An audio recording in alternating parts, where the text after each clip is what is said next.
It's time again to get candid with the cardboard, meaning I'm going to be sharing my first impressions of 6 board games. Those games include the following: Axio, Ingenious, Turing Machine, Planet Unknown, Horrified, American Monsters, and Heat, Petal to the Metal. My name is Nick Murray, and you are listening to the Bitewing Games podcast.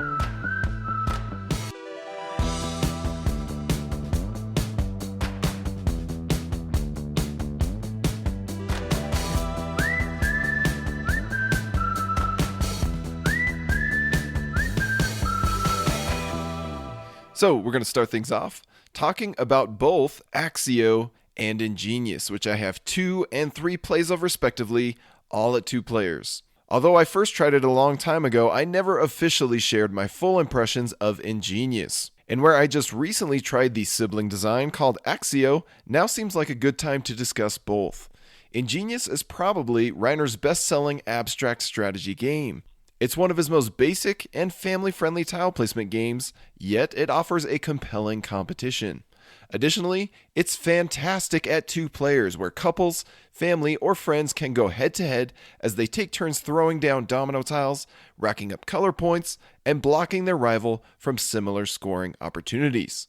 In both Ingenious and Axio, players draw domino tiles from a shared bag to refill their hand of 5 total, and each turn, they select 1 tile to position onto empty spaces of the board. That placed tile immediately scores points for adjacent matching colors, and that scoring extends in a straight line in all directions until the chain of matching colors is broken up by a different color or an empty space. So placing a blue tile next to a line of 3 blue symbols will score you 3 blue points. It's a dead simple premise, but the Tigris and Euphrates victory twist is what really makes it shine. What I mean is your final score is equal to whatever color you have the least points in. Rather than being a game of meaningless competition and frivolous points, every turn carries weight as you strive to raise your lowest color's point total. Because scores are open information but hands are not, players face a constant pressure to block off colors that their opponents need while simultaneously scoring colors that they need before the opportunity is lost. You don't always ignore your highest scoring colors either, because if a score marker reaches the end of its row, then you get an extra turn, and 2 turns in a row can be a huge advantage. All the gameplay I've described up to this point is shared between both Ingenious and Axio. They're so similar that I struggle to see why one is superior to the other, or why anyone would need to own both.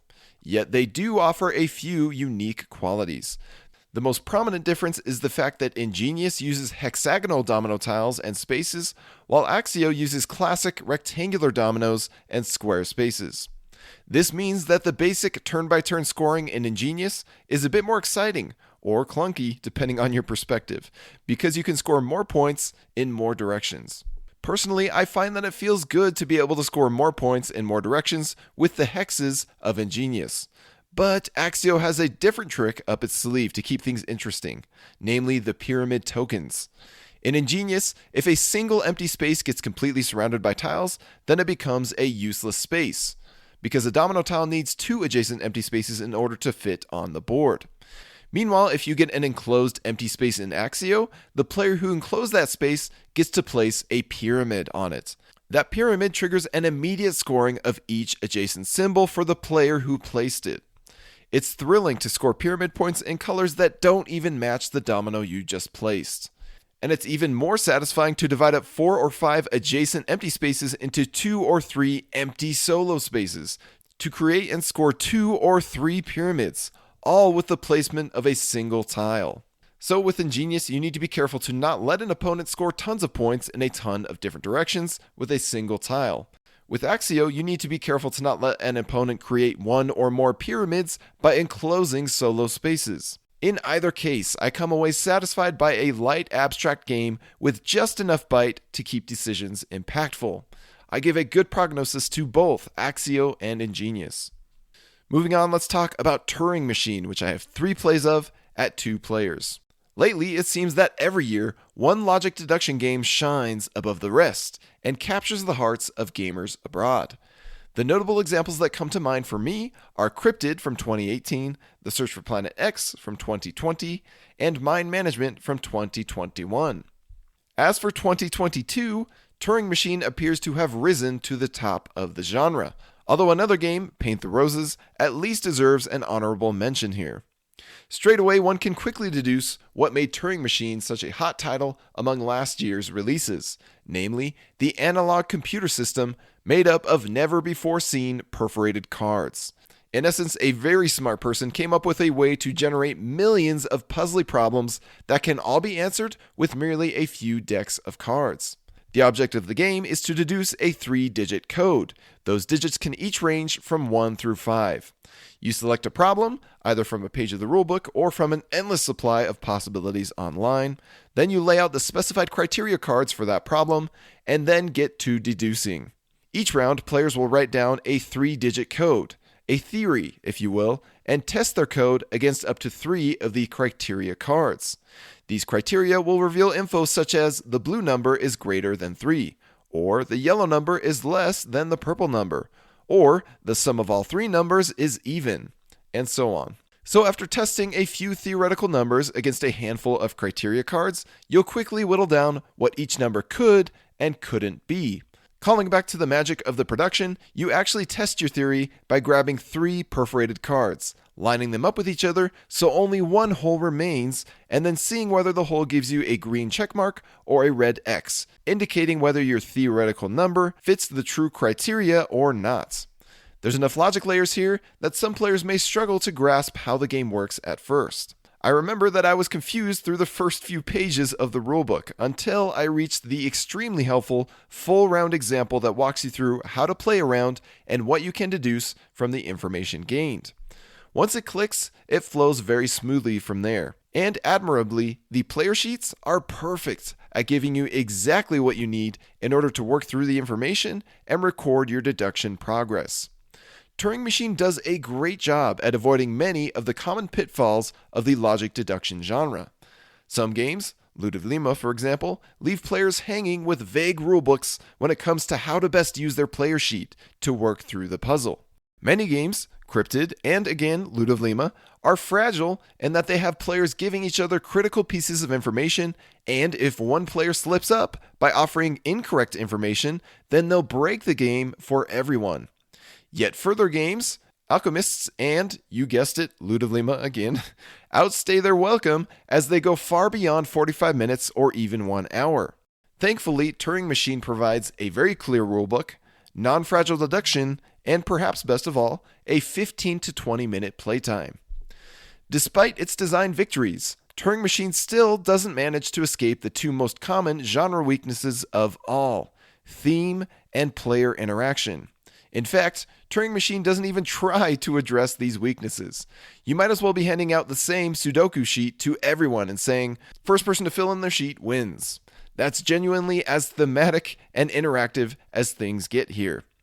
It seems that most players have caught on to this fact because 75% of Board Game Geek users claim this one is best at 1 player, with the recommendation percentages plummeting at higher player counts. 2 players isn't bad per se, but it's not all that satisfying of a conclusion when one player suddenly looks up and claims they cracked the code, leaving their opponent with an unfinished and now irrelevant puzzle. The inverse isn't satisfying either, when one player eliminates themselves with an incorrect guess, and the other player receives the unearned victory by default. What I'm saying is that Turing Machine is less a competitive game and more an abstract solitaire puzzle. It's a really well executed puzzle, mind you, and many folks will find great satisfaction in sitting down for a daily solo brain burner.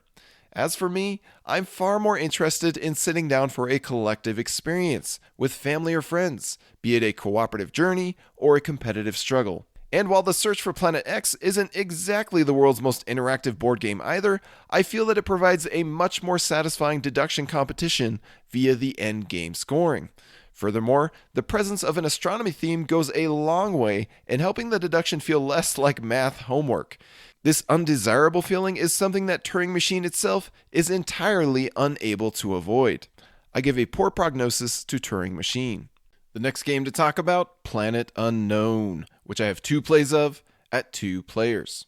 So, you like polyominoes, do you?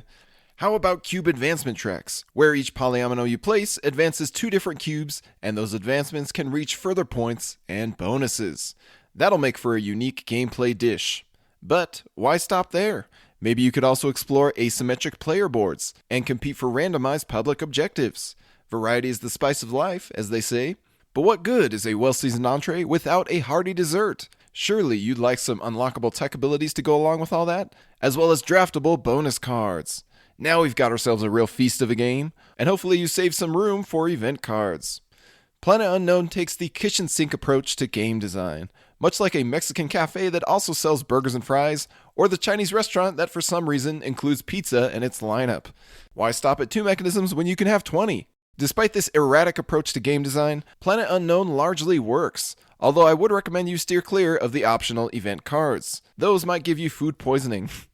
If we're continuing with the food theme here, then the production of Planet Unknown likewise reminds me of a hit or miss buffet. You have the amazing self-serve soft ice cream machine that comes in the form of a Lazy Susan, which spins the next polyomino tile options your way and is secretly the favorite reason why patrons return for another session. Of course, those double-sided recessed player board pastries aren't bad either. But the egg rolls, meaning card quality, and sanitary practices, meaning artwork, leave much to be desired. And the salad bar, well, that seems particularly hit or miss. I'm referring here to the combinations of planets and asymmetric boards. Specifically, I'm skeptical that this much variety is well balanced.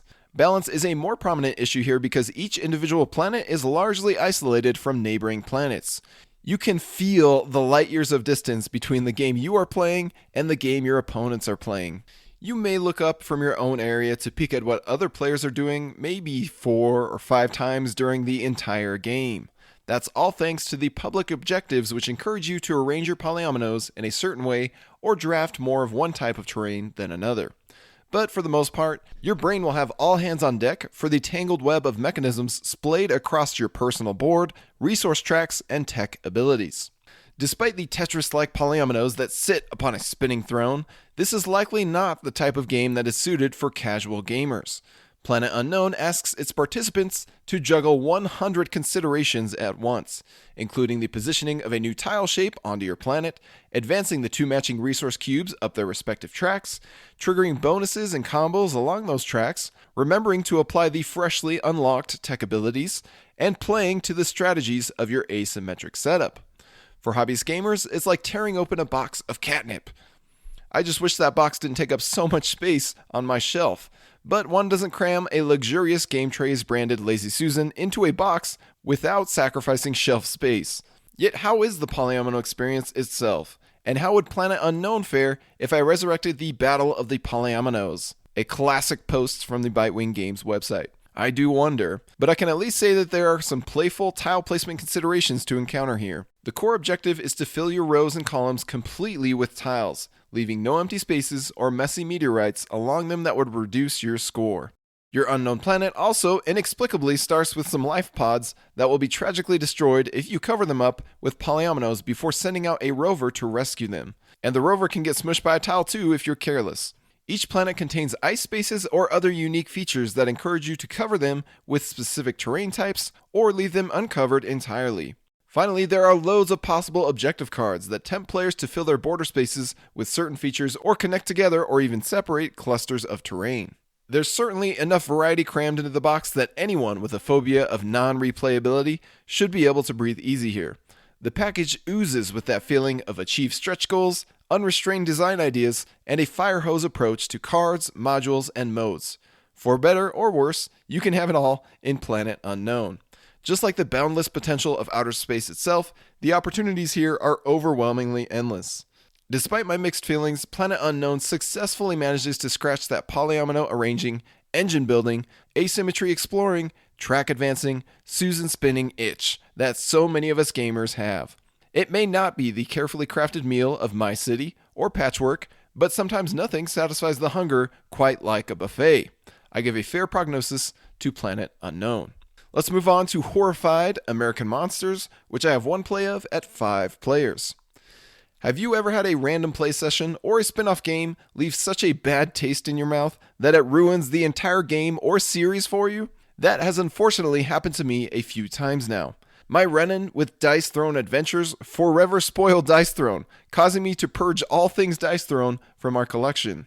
And now Horrified American Monsters has me thinking I no longer need to own Horrified. Back in 2019, when I first encountered the original Horrified, I found that it was a nice surprise of a pandemic knockoff, with a clever monster movie thematic integration. We enjoyed our few plays of it as a crowd-pleasing, cooperative gateway game. Despite our pleasant experience with it, the game has sat on our shelf and collected dust in the years since. So when some friends brought over Horrified American Monsters, I was happy to revisit the system and check out some of the new creatures in this sequel game. Sadly, my enthusiasm was spooked away pretty quickly. The rulebook and components immediately presented some issues, including similar-looking colors, unclear explanations, and sloppy editing. That was only the beginning of this nightmarish session. Most players were new to the game, so we set up the two recommended monsters for beginners, Chupacabra and Banshee of the Badlands, also known as Incredibly Bland Goat Eater and Relentlessly Annoying Crazy Woman, respectively. The Chupacabra simply requires players to pick up 6 goat tokens from the board and deliver them to the farm space, then give the creature a good wallop with a couple weapon items and call it a day. Now, my memory of the original Horrified monsters is admittedly fuzzy, but I don't remember any of them being this dull. I wish Chupacabra was the worst of the two monsters that we tried. Banshee requires players to enter her space, spend an item on her to roll 1 or 2 dice, and maybe, if the dice behave, move one player's violin token backward along a music track thingy per successful roll. Yep, don't think about the theme too hard here. The problem is that sliding 1 or 2 violins closer to the safe zone eats up most of your turn. And you need to get all players' violins into the safe zone in order to take her out with some weapons. So most often, a player who is trying to set everything up for the finishing blow will end their turn on the Banshee's space or very close to her, giving her a chance to perform the most annoying effect in all of board gaming, namely, slide all players' violins backward 1 space anytime her power is activated by the dice. So this monster is effectively the world's most tedious tug-of-war, consisting of 1 step forward and 5 steps back. The issue is amplified by the fact that Horrified makes absolutely no effort to scale the game according to player count. Well, that is aside from the fact that your group gains an extra perk card at the start of the game for each player. Ooh, extra card, big whoop. The player scaling, particularly the 5-player experience, is without a doubt my worst grievance of all. I don't know what it is about pandemic spin-offs, but for some reason they keep stealing the whole playbook except for the part where the game should only go up to 4 players. And on top of that, for some reason I keep ending up in large group play sessions that push these games far beyond their limits. This problem reared its ugly head in my 6-player game of Flashpoint Fire Rescue, and now it makes a triumphant return in my 5-player game of Horrified. In both cases, the downtime becomes painfully long, and every individual's impact on the game is reduced relative to the objectives. Setting yourself up for your next turn feels like a waste of time when 4 other player turns and event cards are going to completely change the board state anyway. In Horrified's 5-player case, it's plenty likely that one player will have a creature immediately approach them after their turn and wail on them for 4 turns in a row before they have a chance to react and take more actions. In fact, that seemed to be the case for more than half of our entire game. Just because you can put a 5 on the box doesn't mean you should. Now, does Horrified American Monsters mistakes mean that Horrified is horrible altogether? No. There's certainly a decent gateway game to be found in this system, and I mean that for 4 players or less. And I sincerely hope that the other American monsters are much more inspired than Chupacabra and Banshee were. But at this point, I have no desire to revisit Horrified further. The best Pandemic-like game is undoubtedly still Pandemic itself. Actually, I'm partial to Pandemic Iberia. In addition to Pandemic, there are plenty of other cooperative games out there that are much more thoughtfully crafted, carefully balanced, and genuinely engaging, including Siege of Rundar, Regicide, Switch and Signal, The Crew, and more. So I give a poor prognosis to Horrified American Monsters. And finally, the last game I'm going to cover today, Heat, Petal to the Metal, which I have 5 plays of at 4 and 5 players. Looking back, the vast majority of racing board games I've played over the years have paired racing with betting. You have the horse, or camel, or car racing and raucous betting of Winner's Circle, Ready Set Bet, Long Shot the Dice Game, Camel Up, and Downforce. You also have games like Treasures of Knockby, which streamline out the placing bets part and simply give players a secret card with predetermined bets. It makes sense why these games work so well. Nobody likes falling behind into last place, where all hope feels lost long before the race is even finished. Betting provides a way for players to diversify their portfolio and focus their hopes on whichever of their bets proves to be the strongest contender. It also creates opportunities for team-ups and targeting, where the interaction feels both more cooperative and less personal.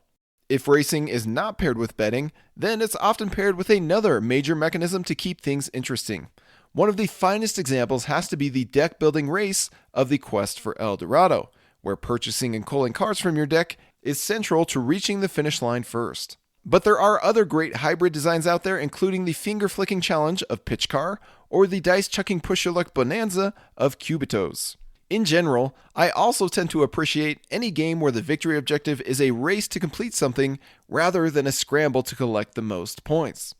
I'm thinking of games like New York Zoo, where players strive to fill their zoo board first, or Orongo, where the winner is the first player to erect all of their Moai statues, or The Great Zimbabwe, where players cook their brains to reach their victory requirement marker before others. Racing tends to make for a thrilling climax compared to the classic board game tradition of tallying up points after a set number of rounds. Yet of all of the tabletop games which evoke that racing feeling, very few of them are as pure as Heat, Petal to the Metal. In Heat, all you have is your tiny race car figure, a large racetrack game board, and a personal pile of cycling cards.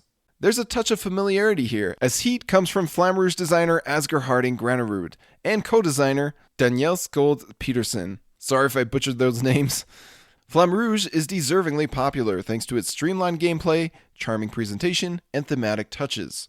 Only, if I'm being honest, Flamrouge missed the mark for me by feeling too simple, subtle, and restrictive. Most crucially, Flamrouge lacked the excitement that I hunger for in a good race. Heat, on the other hand, is everything that I wanted Flamrouge to be and more. It offers players more flexibility and control from one turn to the next. It provides the possibility for thrilling comebacks. It generously grants the short-term, tantalizing tactics of boosting via slipstreams and burning through sharp corners, while balancing that against the long-term succulent strategies of weather conditions, upgrade card drafting, and heat management. The tasty tension isn't just piled on at the finish line, where the victor is determined after a long, repetitive session of pushing your cars around. Rather, it's also sprinkled throughout the track at each sharp corner with a push-your-luck speed limit. Heat puts you in the driver's seat of old-school, rickety race cars, built to do one thing and one thing only: rocket you across the finish line first. Here, you'll not only be pushing the pedal to the metal, but you'll be pushing your car to its physical limits. It doesn't matter if half of the vehicle's body is strewn out in scraps behind you and the engine is on the verge of erupting in flames. The only thing that matters is that sweet, sweet trophy at the end of it all. Your player deck comes with speed cards ranging from 1 through 4. In essence, how many spaces you advance along the track. You'll also start with 6 heat cards on your engine space, plus some stress and upgrade cards mixed into your deck. Heat cards can be spent from off your engine space and into your discard pile to help you gain an extra boost, quickly shift up or down, or burn through sharp corners. The problem with spent heat is that it eventually clutters up your hand, taking the place of valuable speed cards, until you can manage to cool down and place heat back in your engine space, either by shifting down or playing upgrade cards with cooldown abilities. Atop your player board sits a little stick shift piece where gears labeled 1 through 4 will determine how many cards you can play on a turn. More cards results in a higher sum of speed and thus a further distance traveled on your turn. But you can't simply camp in 4th gear the entire race, because you'll eventually come into a sharp corner too hot and spin out for not slowing down. Spinning out not only resets your car at the point of the turn, but it also adds more clutter to your deck via depleted heat and added stress cards. Stress cards thematically represent a lapse in concentration. Like heat cards, they cannot simply be discarded from your hand. The only way to get rid of a stress card is to play it, and that's basically the equivalent of saying, "Jesus, take the wheel," as you reveal cards from your draw pile until a speed card comes out. Could be a 1, could be a 4, could be good, or could be very, very bad. Stress cards are especially risky to play when a sharp turn is coming up, as your hopes to stop your car right in front of a corner might instead be a disastrous surprise of blowing past it and spinning out. But how risky can it be, you ask? I've already played 2 out of my 3 4-speed cards. Surely the next speed card in my draw pile is something safe and low. Those are famous last words right there. But even when a racer embarrasses themselves in a catastrophic spinout, all is not lost. Heat features several brilliant mechanisms which allow for epic and crucially earned comebacks. The first is that of slipstreaming. If a player pulls way ahead of the pack, then there will be nobody around them to slipstream off of. Meanwhile, everyone else who is further behind, yet closer to each other, can leapfrog opponent cars from one turn to the next by stopping precisely next to or behind other vehicles and triggering bonus slipstream movement. In the words of Marvin Gaye, how sweet it is to slipstream past you. But if you end up left in the dust, then you'll likewise have nobody else to slipstream off of. Fortunately, Heat has another trick up its sleeve, namely adrenaline. Anytime a player starts their turn in last place, or second to last place in a 5 to 6 player game, then they receive a bonus cooldown and optional +1 speed. It may not seem like much, but I've already witnessed multiple occasions where myself or another player seemed hopelessly far behind in one moment, only to come roaring back into contention several turns later. It's nothing like the chaotic rubber banding that is seen in Mario Kart or the like, where blue shells and bullet bills reign supreme. Rather, it requires an added measure of clear focus and smart strategy from the underdog player. And of course, a pinch of luck and some timely mistakes from opponents can help as well. Best of all, Heat tends to finish with a thrilling climax. Of course, the player who crosses the finish line first wins. But when multiple players cross in the same round, then whoever makes it further beyond the finish line is the racer who wins by a split second. In that final turn, when multiple players have their sights on the finish line and slipstreaming is no longer allowed beyond it, it all comes down to who prepared best for this moment. Which player gave themselves the advantage by starting several spaces ahead of the pack? Which player managed to save the most high cards and flush out the most junk cards leading up to this turn? Which players still have some heat available to spend on an added boost? And which speed cards will come out of your draw pile for your played stress cards and your boost? All of these factors blend together to determine the winner in an electric finish when multiple players cross the finish line. Some might say that a lucky 4 coming out during an opponent's boost or an unlucky 1 coming out during their own stress card is what lost them the game. But as noted above, there is so much more that goes into a victory in Heat. Even on my 4th play of the game and my 8th lap of racing, I found myself uncovering deeper layers to the strategies and tactics of managing one's hand. And while luck gets a bad rap in our hobby, and often the disdain is deserved for how it wrenches control from the players, I feel that it can also be underappreciated. Luck helps to even the playing field between skilled, experienced players and unskilled newcomers. Luck can transform a bland blowout between mismatched opponents into a competitive climax between family or friends. Luck provides a gentle way out for fragile egos and a ray of light in for weak wills and untrained minds. It can replace determinism with drama and cold calculation with hot emotion. Luck is a powerful weapon for entertainment and must be carefully wielded by a wise game designer. Designers Asger and Daniel prove that they are master swordsmen of this blade across every aspect of Heat. Yet the creators don't just stop at crafting a finely tuned base game.